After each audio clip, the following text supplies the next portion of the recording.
Welcome, everybody. Welcome to another episode of Coffee and Clarks. I'm your co-host, JB Bravo. And I'm Tyler. And today we have a very special guest who Tyler and I are honored to have here on the show today. He is the Professor of Trumpet at University of Colorado in Boulder. Let us welcome the Ryan Gardner, or excuse me, Dr. Ryan Gardner. Yes. No, thanks, guys. Honestly, I'm so humbled that you're having me, and I'm excited to just chat with you and hang out for a little while. Awesome. Yeah, we really appreciate it. We know you're a busy man this time of year with school going on and everything, so we really appreciate it. But before we get into some hard-pressing questions for you, we like to start off with talking about things that Tyler and I both love, which is coffee. So Tyler, what are you drinking today? All right, so I have a bag of coffee from Ethiopia, and I'm actually out of filters for my Chemex and my V60. So I have a little tiny French press that I kind of go to in emergencies like that. So this is a French press, which obviously it's not the same as a Chemex. But it'll do. It's very lightweight, medium roast, but obviously in a French press, it's a little bit more fuller body kind of experience. But it gets to it's better than a Shell gas station cup of coffee. So we'll put it that way. And if you're one of those people who like Shell gas station coffee, it's okay. Yeah, it's fine. It gets the job done, so to speak. Job done. Awesome. Well, I'm drinking. I'm finishing up my bag of coffee that I got from Methodical Coffee in Greenville, South Carolina, the Pink Lady. So I'm still doing a French press, but tomorrow actually I'm getting my new pour over set. So I'm excited about that. I finally did it. I ordered it. It's supposed to be here tomorrow or Monday at the latest. Probably Monday since tomorrow is a weekend. So I'm looking forward to that. But it's a medium roast. It has some cherry, citrus, and dark chocolate flavors to it. So it's really good. And next episode, I'll probably have a fresh bag of something new. So we'll see what happens with that. And Ryan, are you a coffee drinker? If so, are you drinking anything today? Yes, actually, one of the ways into my heart is definitely through caffeine and coffee. My students know if they're about to have a bad lesson, bring me some coffee and things may go better. But while I don't think my palate may be as discernible as the two of yours, I'm drinking like a medium roast from a roaster here in Colorado called Boyer's. But honestly, if you guys love coffee, you should come check out the Boulder scene because we've got box tar roasters, which is like unbelievably great. Also Bona, like you actually need an appointment to go get beans from them. So there are a lot of awesome options for coffee over here. Well, if you ever Good to know. Me out, I'll definitely come and do some exploring. Yeah, for real. Yeah, and then I know there's an ultra runner that I follow. I mean, obviously there's a lot of ultra runners in Boulder, but I heard the beer scene's pretty good too. Avery Brewing. Yes. Yeah, we've got so many incredible micro brews over here. Avery is like one of the most fun hangs. You can play games outside, and especially like with the virus, I mean, it's like one of the actual places you can actually spend time with people. So yeah, I mean, so many great brews. I think literally one almost on every other street corner. That's how popular beer is here. Crazy. That's the dream right there. Yeah. I'm not mad at the situation. Awesome. Well, all right. Shall we dig in? Yeah, I'm all for Let's do it. All right. So Ryan, for those of us that aren't familiar with you, or maybe even students that kind of don't know your story very well, what was your path like growing up? I mean, was trumpet always on your radar? Did you start music at an early age? What was that like for you growing up? Yeah. So I've had a little bit of an interesting path. I think I always was attracted to music in some form. I mean, like the toys that I played with as a young kid were all musical. I was listening to records a lot. But at 3 years old, I was begging my mom to do some sort of musical instrument. So I took one violin lesson, and then I told her that I never wanted to go back there again.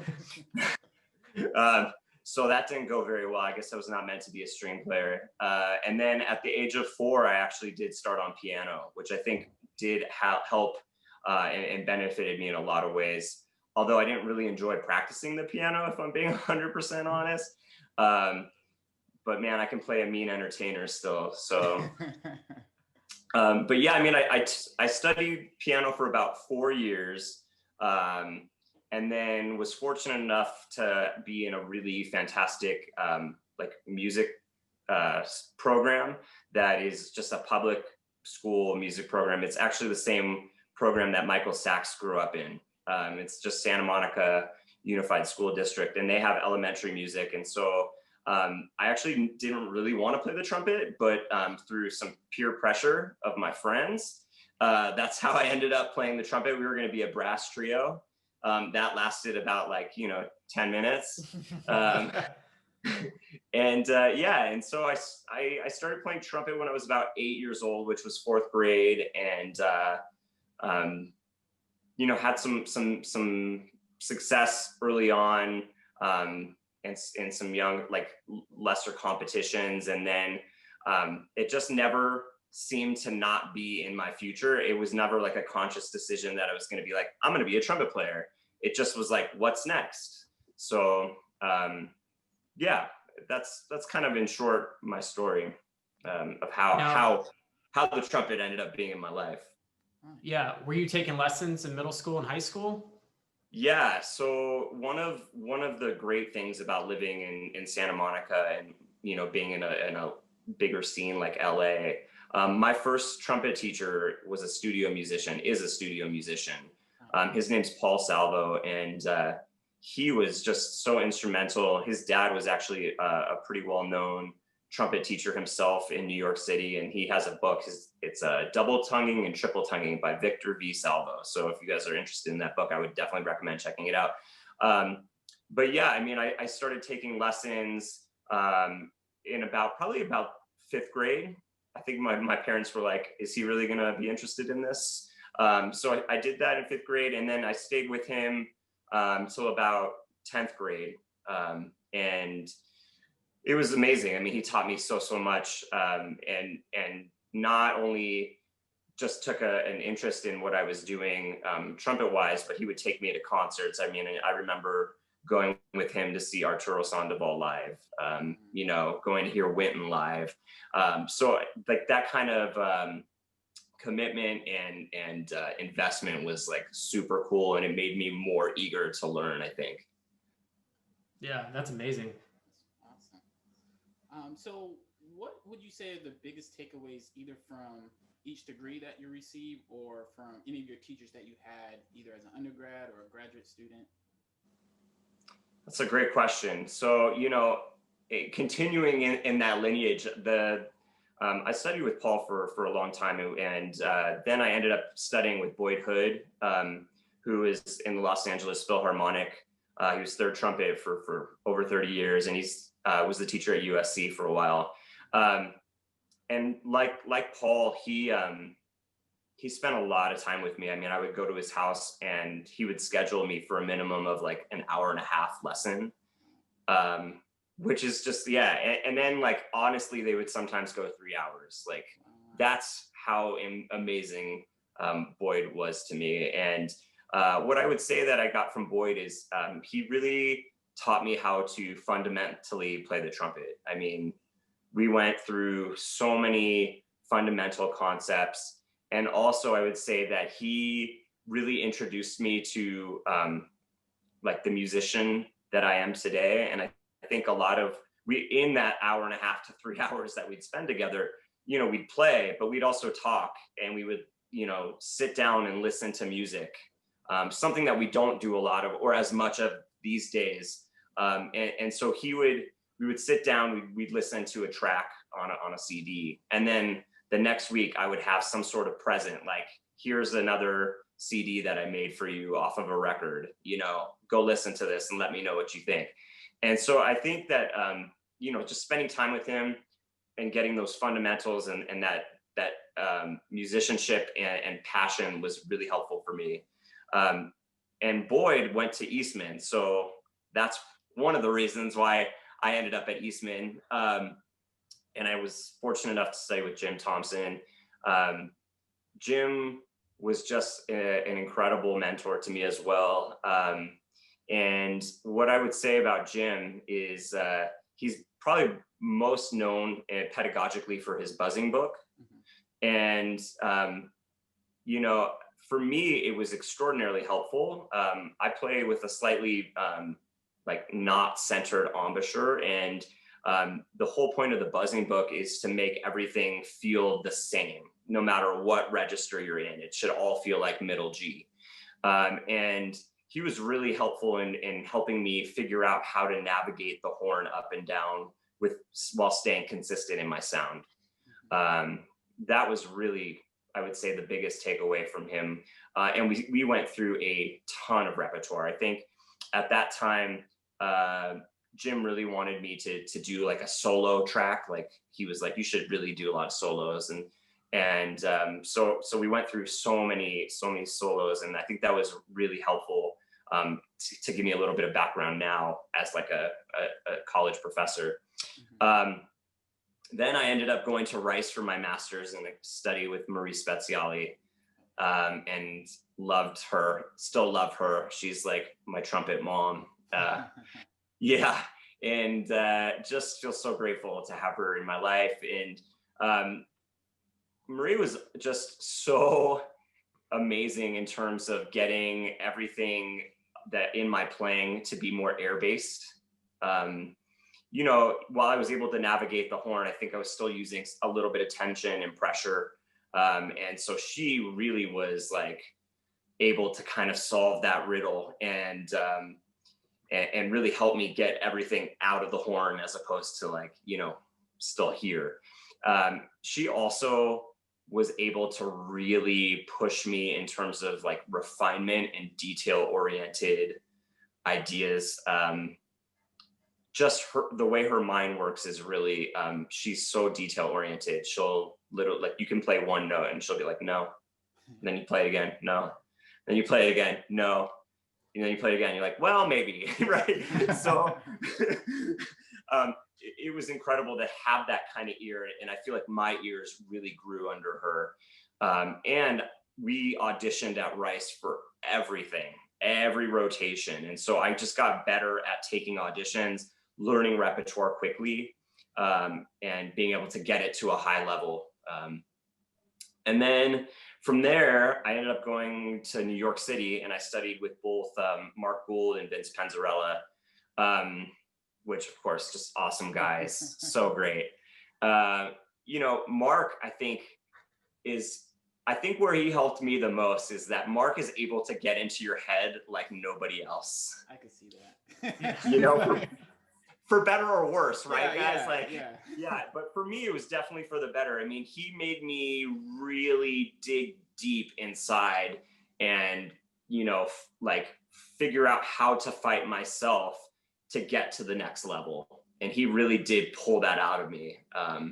So I'm super grateful to him. And then Vince Penzarella, I ended up writing my dissertation on Vince Penzarella, and Vince also was exceptionally helpful, and his ideas are really about getting you less thinking about the result of what you're actually producing out of the horn and really visualizing and hearing what it is you want to sound like and then going for that rather than worrying about the result. And so that was like, okay. And so helpful, because if you know exactly what you want to sound like, and you can lay that out in your brain, most likely that's going to come out of the horn. And I really did elevate my playing. So those are my teachers in a nutshell. I've been so fortunate to have that lineage and that tutelage. So that's amazing, because at each stage you were learning different aspects and different parts, and it seemed like too was kind of like a holistic thing, from like, you know, fundamentals playing to musicianship to getting out of your head, like all of that, which is awesome that you got to experience that through the whole process. Exactly. And it's like, it's each teacher had a different focus. Like Jim was like solos, Marie was like excerpts, you know, Boyd was like all the etudes. And then, you know, at the doctoral level, you're just kind of like becoming who you are and figuring that out and getting into your brain, and seeing how like you work. And the better you get at understanding how you work, the better you get at explaining it. So I was exactly like, everybody hit the right stage with me, fortunately, at all the right times. That's amazing.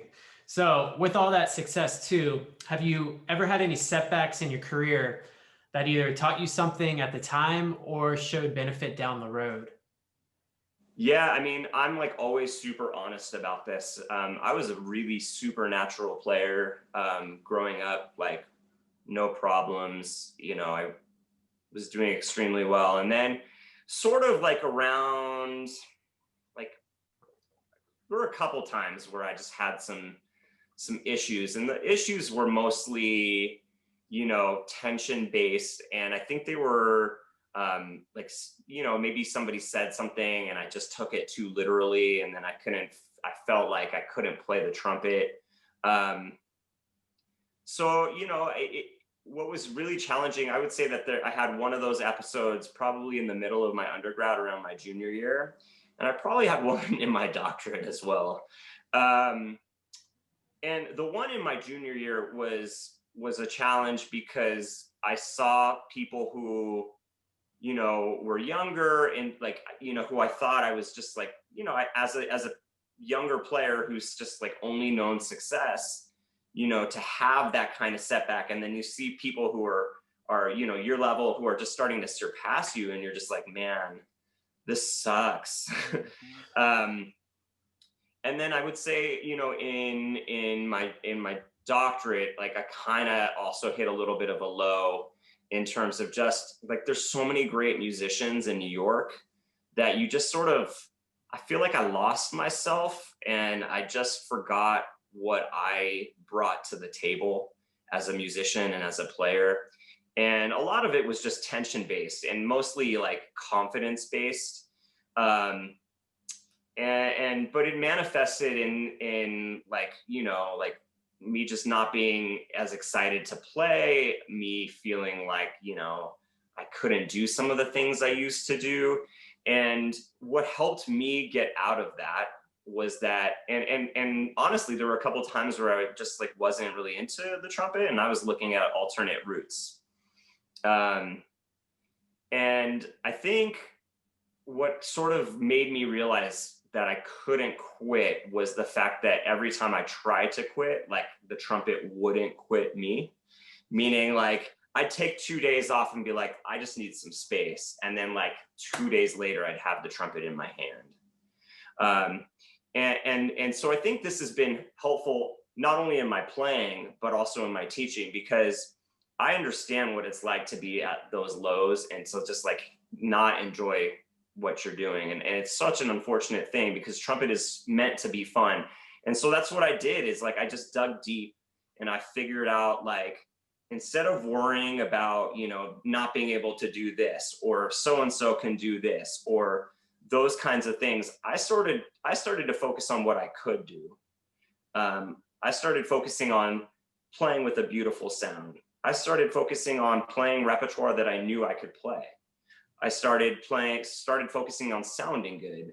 And that it's amazing how just like a little bit of success is like addicting. Mm-hmm. So you start like, you know, like, so, okay, like I can do this. I wonder if I can do this. And so it just kind of like helps you to get to that next level. And it's one of the reasons that I teach the way that I do. I teach really out of the positive, and I really believe in like working out of people's strengths in order to fix weaknesses, because otherwise you're kind of going at it blind. If you know exactly what it is that you can do and you just push that a little bit further towards the things that you can't do, it's way easier to come out of that. And so I think that's what was like the most helpful for me. I stopped worrying about what everybody else was doing. I started focusing on my personal happiness, not only in music, and also separating music from your personal life, right? Because a lot of us can do that. Like we feel when, you're down on the trumpet, you just feel like you're down in life. And so, you know, being able to separate those two was also really helpful for me. And it started making me happier in both aspects of my life. And just, again, like that little modicum of success that led to more success, and just starting to enjoy all the things that I loved. It's kind of how I dug myself out.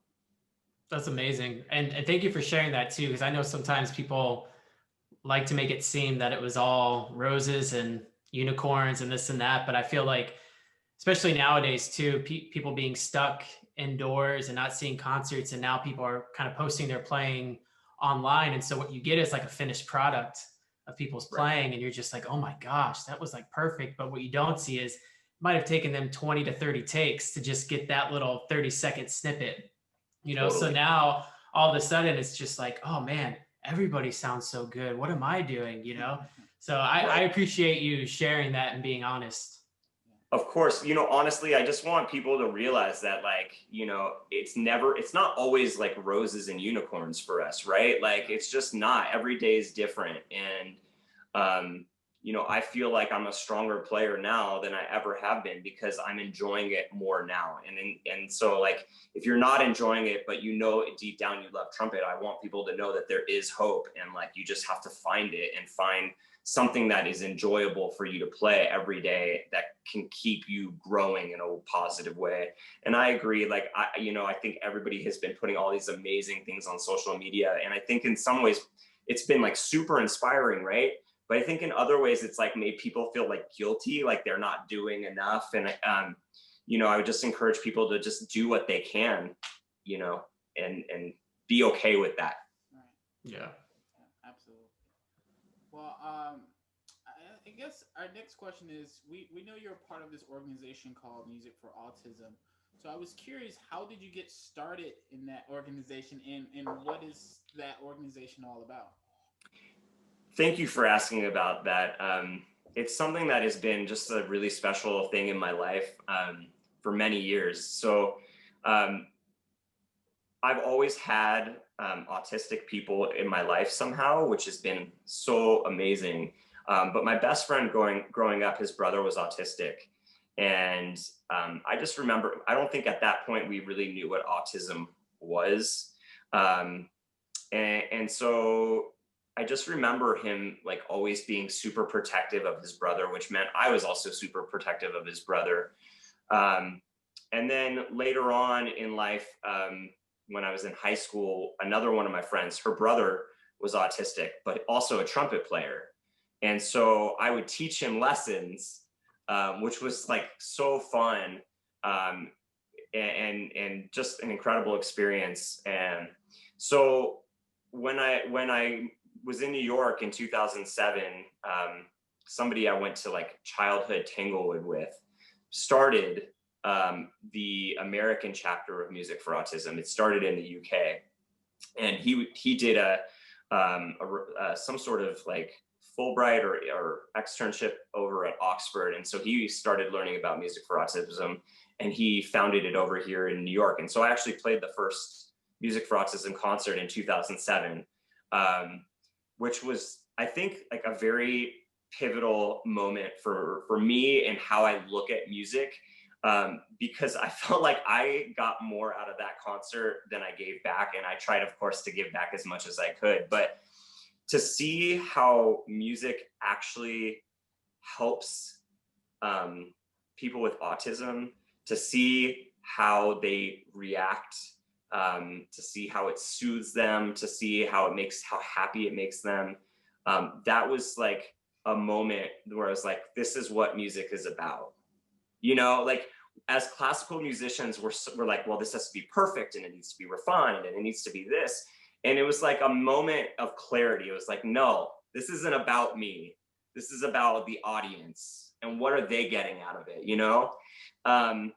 So after I did that concert, I sort of got addicted to doing concerts for them. So, you know, I did several concerts when I lived in New York, and I was sort of like helping them find other artists that I thought would be really great for the organization to do concerts as well.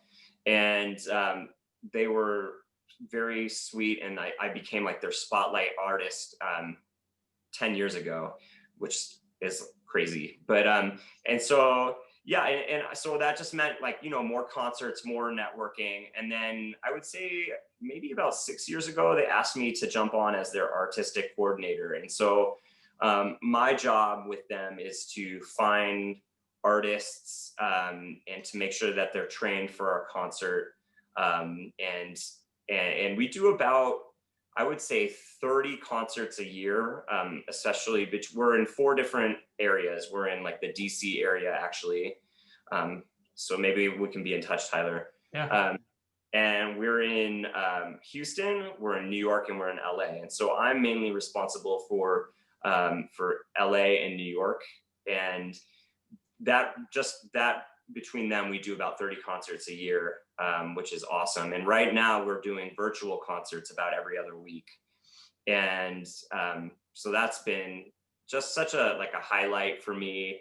And the whole point of the organization is to provide like autism friendly concerts to people with autism and their families in a non-judgment zone. So like a lot of times when people would go to see, you know, a symphony play and they have an autistic child, and you know they may make a noise in like a quiet part, people will stare at them.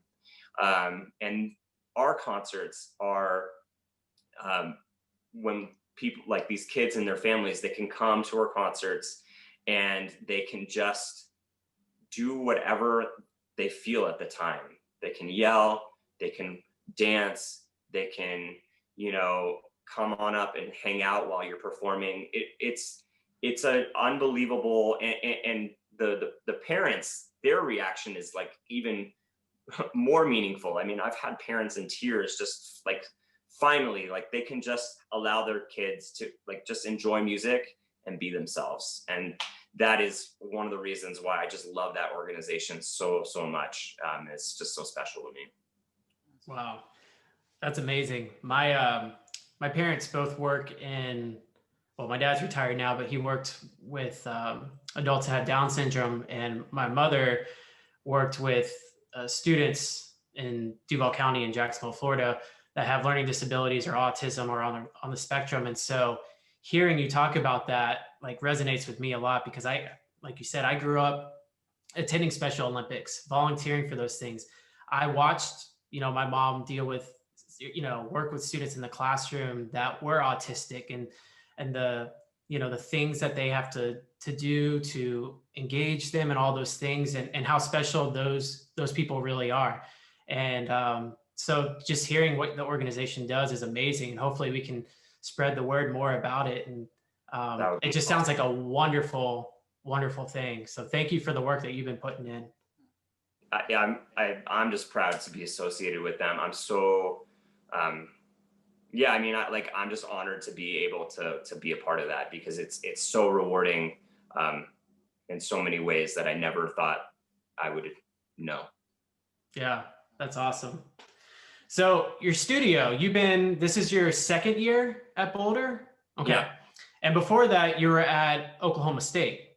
Yeah, for sure. So your studios have been having a track record for being quite successful across the board, competitions, winning jobs, performing jobs, all the above. So how have you been able to do that? What do you think has led to that success? Because, you know, in our opinion, I mean, I'm going to speak for Javian, but, you know, growing up and doing our undergrads and stuff, like we've been hearing about this. Oh man, who's this Ryan Gardner guy? Like his students are really successful and they sound great. Like what?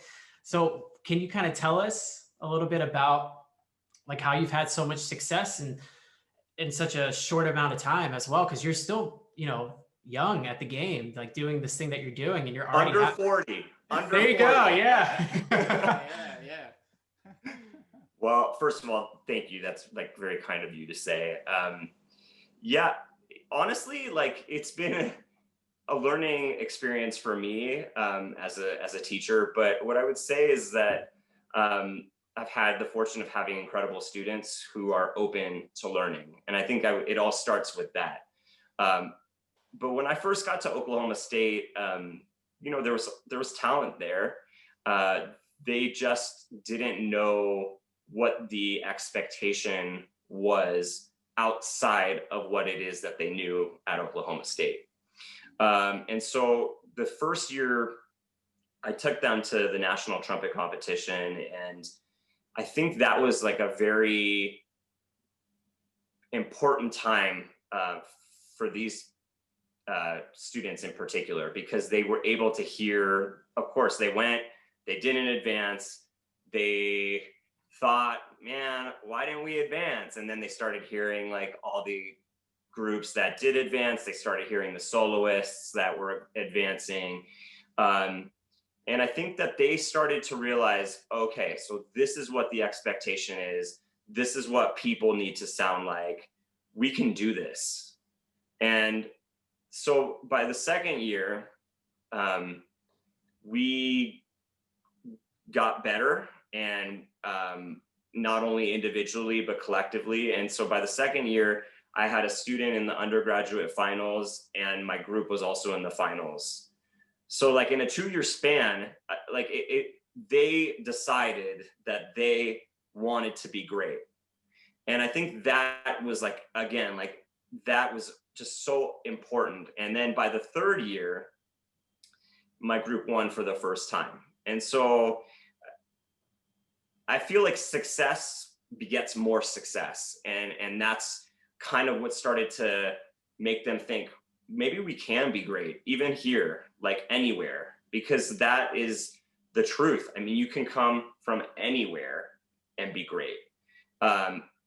So I think that was like what started to establish the culture.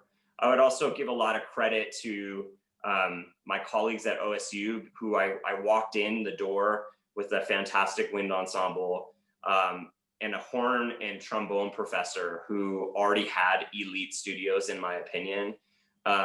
They already had set the bar in the brass area so high. I mean, they were doing their morning warm-ups every day. They were doing chamber music all the time. And so like, I also just took a page out of their book and I was like, what are you guys doing? You're pretty good. And so that also helped that I wasn't just starting from scratch and being the only person to do it. It became like a departmental concept. This is what we do at OSU. And then from there, I feel like I was able to attract, you know, better students, both undergraduate and graduate students, and with more goals aligning with what I would think, like towards winning jobs, towards winning competitions, towards, you know, towards making a name for themselves. And so I think that's where I would say it started. I would also say that, you know, what's important to me is to identify that no student is the same. And there's no magic pill. And so spending time with the students, investing in their future, figuring out like, how do they think? Do they need to hear me play every single thing that they're going to do? Do they need me to explain the physicality of what it is that they need to feel? Do they need to like have something like in the middle of that? So I think like figuring out how each individual works and what they need and like their learning style is extremely important as well. And I would say one of the things that I'm incessant about, well, it's three things mainly, but having a great sound is just like, you have to have a great sound. There's no, so I start there. I start in building like great sounds, because I teach through sound. If you hear somebody changing their sound, you know that something's changing in their playing. And then you have to figure out like what is changing. And so like, that's where it kind of begins for me. I talk a lot about air. And then I would say like musicianship is also just something that I am extremely diligent about. I just think that like one, you need to have an opinion about music, whether you're going to be a soloist or an orchestral musician, or or participate in a wind band. You need to have your opinion, because if you don't go in there and play like you, then you're trying to be like somebody else. And I think that is never going to get you where you actually need to go. So I would say that those are the main criteria that I think. I'm also a big believer in like teaching students to teach themselves. Like, as I was saying, like if you hear changes in your sound, like you should be able to hear that and then be able to analyze within yourself, like, what's going on there? Why is that happening? Once you can do that, then all of a sudden you become your own teacher and I become more of a coach. And I think that is the best things that can happen for students. And the other thing that I would say is, I'm like extremely picky, and I'm definitely like, I will push you as far as I can. But it has to be through positivity, and you have to find balance in terms of like being nitpicky, but also just being productive and musical. But in that positivity, if you're building your students up every week, and every time you see them, they start to believe in themselves, and that belief turns into winning things. That's amazing. Yeah, I'm definitely. I find, while I'm teaching this, I'm also in my second year at my institution. So, we're in the process of the whole culture change and raising the bar, And actually, funny enough, that what you were just talking about, Tyler and I, before we started the interview, we were talking about this exact thing. Where I was talking about having some students, because I teach in a really small town in rural Georgia, which is another small area in comparison to like North Georgia, where the big city is. So I was talking about like, I think sometimes in a small institution, they think where they are in this institution that's the level that they need to be. So getting them to think like, no, you actually need to be at a much higher level. So they get that false sense of security in a small institution. So trying to break them out of that can be quite challenging, at least what I found. And trying to find ways to elevate the expectations and the standards of what you want your students to become in their time at your institution. So it's challenging. It's just really challenging. And like sometimes when I come into a new job, I come in pretty hot, right? Like, meaning like, this is what's up, because you can't go backwards. You can't lessen your expectations. I mean, you can lessen your expectations. You can't, it's hard to push them up, right? Like, it's hard to say like, this is where we are today, but next year I'm going to ask more of you. Like, if you establish that standard and like, this is what it is, that's what's challenging. And to have everybody buy in is really, really hard. Yeah, absolutely. So due to that buy-in, what type of, when you're having students come audition for you, or if you're recruiting students, what characteristics do you look for in a student? Yeah, it's a great question. Well, let's separate that into trumpet and then like personality. So in a trumpet player, what I'm looking for is somebody with a great sound. As I've told you already, I'm a sound guy. And somebody who within a musical opinion. Like, it doesn't have to be my opinion. In fact, better if it's not my opinion. I want to hear what you have to say and like just convince me that you believe it, and then I'll be like, wow, cool. So I would say like musicianship is much more challenging to teach than like the trumpet itself. And so, yeah, I would say that. And then of course, just like solid playing, the ability, everybody's going to have deficiencies. I'm never looking for perfection. I'm looking for potential. Somebody that I can help, guide to that next level. So that would be like the trumpet things that like I really would love to hear, is like a great sound, a really solid player with some deficiencies. Obviously, the less the better, but I expect we all have deficiencies. I have deficiencies, we all do. So, it's trying to minimize those, of course. And then just like a great musical opinion. In terms of what I would say I'm looking for a student of mine, I'm looking for somebody who's curious first and foremost. I think somebody who is going to like go do more than the expectation. Like, oh, I was assigned the Hindemith Sonata. I'm gonna go listen to a bunch of like recordings of that and tell you which one I like the best because, the tempo or the articulation or the sustain. Like, I'm looking for a student who's gonna go above and beyond what I ask of them, because that's what it takes to be successful. I would say somebody who's like open to learning, I would say somebody who's flexible, who, if I make a suggestion, they can do it as quickly as possible. I'm looking for somebody who has leadership qualities. I'm looking for somebody who's going to add positive vibes to the culture. And I'm just looking for somebody who is going to just be like a great personality and add positivity to what it is that we're doing, and somebody that I think is going to build up the people around us. I'm a huge proponent of a studio culture, and one that is supportive and collaborative. And I think, finding the right balance and mix of personalities is really, really important. Right. Absolutely. Yeah. It's all about the culture. Yeah. Always. Yeah. It's always about the culture. So you live in Boulder. There's a lot of things to do there. We were talking about earlier, the coffee and the brewery scene and this and that, and obviously the mountains. So besides playing or teaching trumpet, like what other things do you enjoy doing in your spare time? Whatever that spare time looks like. Yeah. Yeah.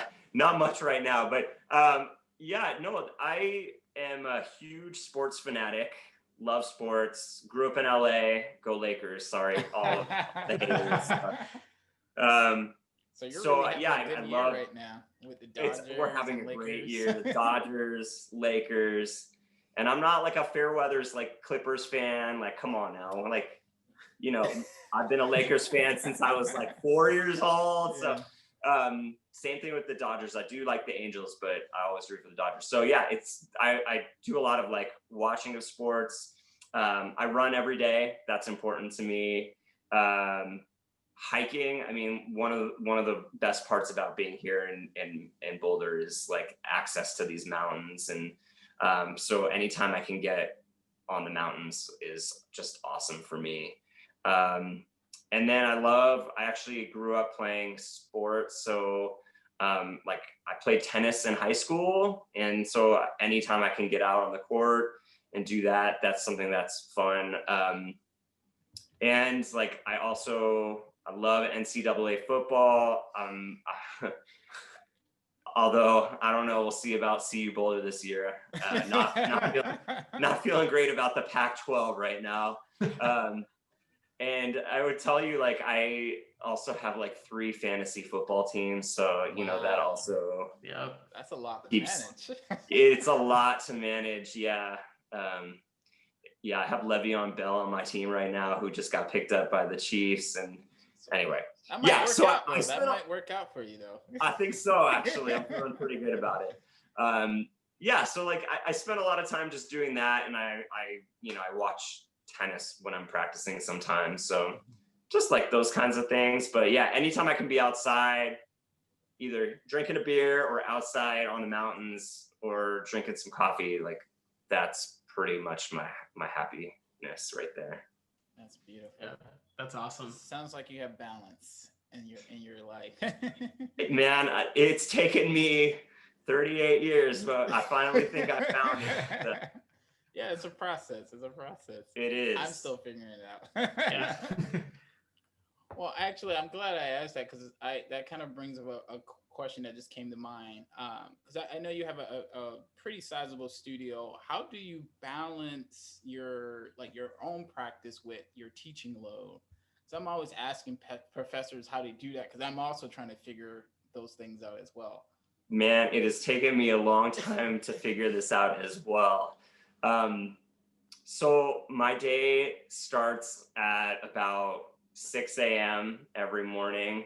And I get up and I, drink my coffee, and then I go downstairs and I warm up. Okay. And so like by, 7:30, I warm up, and then I go for a run, and then I go teach lessons. Then in the middle of the day, I take an hour for myself and I practice. Then I teach more lessons. And then at night, I come back and I do another hour. So I'm getting it, like, I think that hour feels so nice in the middle of the day. I think that's what has really been the most helpful, is like not getting an hour done before you go to work, getting an hour done before you're done, so that if you're like exhausted and you don't want to practice when you get home, you've already put in 2 hours. And so like that, like then at least it's a judgment call. You're like, all right, I don't have this coming up until like 2 weeks from now. And right now, none of us have anything coming up, right? Yeah. So that's been pivotal, is like that hour in the middle of my day and just spending time, like, and I'll be honest, I do go home for lunch. Like I'm about 15 minutes, and yeah, it adds like another half hour to my commute daily, but just being in my own space, in my own time, not having any interruptions, no email, no meetings, no students, although I love them, knocking on my door, but just like time to like get better and make some music. I think that has been like so important for my progress and for my continued like trumpet health. Yeah, thank you for sharing that. I said, I'm trying to figure this all out as well. So yeah, it's definitely a yeah. I used to try and do it all in like one sitting. Yeah. That did not go very well. Yeah, I get to like my third lesson, I'm like, oh man, I'm already tired. Totally. Yeah, and I also, like, I really try and balance out like playing and lessons. Like I try to make sure that I'm modeling enough, but not so much that like I'm wasted. Yeah, absolutely. Yeah. Well, thank you again for sharing that. Yeah. So before we conclude our interview with you, we like to kind of end on a lighter note of things. So we like to do this segment of what are you listening to? So this could be, classical, it can be rock, this can be jazz, pop, R&B, rap, whatever it is that you're into. So what are you listening to these days? Man, I am into a lot of different kinds of music. I love, of course, I love, classical music. I'm actually a huge opera fan. Love it. Like, I was listening to like Cecilia Bartoli last night. Just amazing stuff, right? I also, but to be honest, I love like top 40. So like if I'm in my car, I'm just like driving, I got the radio on, I'm bumping to that and feeling pretty good about it. Nobody's there judging me, so it's fine. And like Jacob Collier's kind of like a nice mix too of like of like a lot of the things that I think we all find to be pretty cool. So that's usually what's on, but I like rock. I mean, obviously I grew up in the 80s and 90s and 2000s. So I love listening to that kind of music as well. I mean, I have very eclectic taste. I will tell you that. Yeah. What are you guys listening to? I want to know about this. What are you listening to? So this week, more Dave Matthews Band. So I remember I saw him live once, and he had the horn section, and I remember just like watching them live being like, oh my gosh, this group is ridiculous. So like occasionally I'll like listen back and just like listen to, Spotify, just random albums or random things like that. And particularly listening to like the horn lines and how they play a role into the music. Cause I always find that really interesting because it's kind of like a science. It's like balancing the vocals with, like interesting horn lines that like fit and style and all that stuff. And then of course, like Ray Sean Ross is just ridiculous. So yeah, exactly. So anytime I can find any of their live recordings where Dave kind of lets them loose, so to speak, that's always a thing. So yeah, and it's kind of the same thing where it's like sometimes I just want to sit in the car and just not even think and just have music on and just be like, cool, this is fine. 'Cause I think we do enough of that already. Mhm. So there needs to be a balance of where it's just like just listening and it's very passive. Like it's just there to be there and you're okay with that. Mhm. And that's been good too, because I think if you listen too much to just trumpet playing or classical music or whatever, it can just burn you out, Yeah. you know? Then it's just like, ugh. But anyway, so that's this week. I've just been digging into more Dave Matthews. What about you, Javian? So by recommendation from one of my students, he asked me, "Have you ever heard this group called Funky Knuckles?" And I was like, "No, I haven't." And so I've been listening to him for the past like 3 or 4 days, and I'm like kind of disappointed in myself because I've never heard of this amazing group. They're kind of like if you're familiar with like Snarky Puppy, they're kind of along that same line. There's some subtle differences, but it's kind of like this jazz fusion with all different types of genre of music. So I've been like really listening to I think it's their newest album. Granted, it's like 4 years old, but new to me. And I've been listening to the soundtrack from this show that I watched on Netflix called The Eddie, which is this beautiful show about this American jazz pianist who's living in Paris, and he doesn't play anymore, but he's managing this jazz group in Paris, and he's trying to manage this jazz club called the Eddie. And the soundtrack for this show is all original music that they wrote particularly just for this show. And it's just like beautiful, just really, really good jazz music. It's done really well. The guy who's the executive producer, he did Whiplash and La La Land, so it's really good. It's a Netflix original called The Eddie, and their soundtrack just came out for the whole show. So on Spotify, or you can pretty much find it on YouTube. I think it's where I listen to it. So it's a great album. So that's kind of what I've been listening to for the past like week and some change, week and a half or so. So good stuff. Good stuff. Yeah. Yeah. So Nice.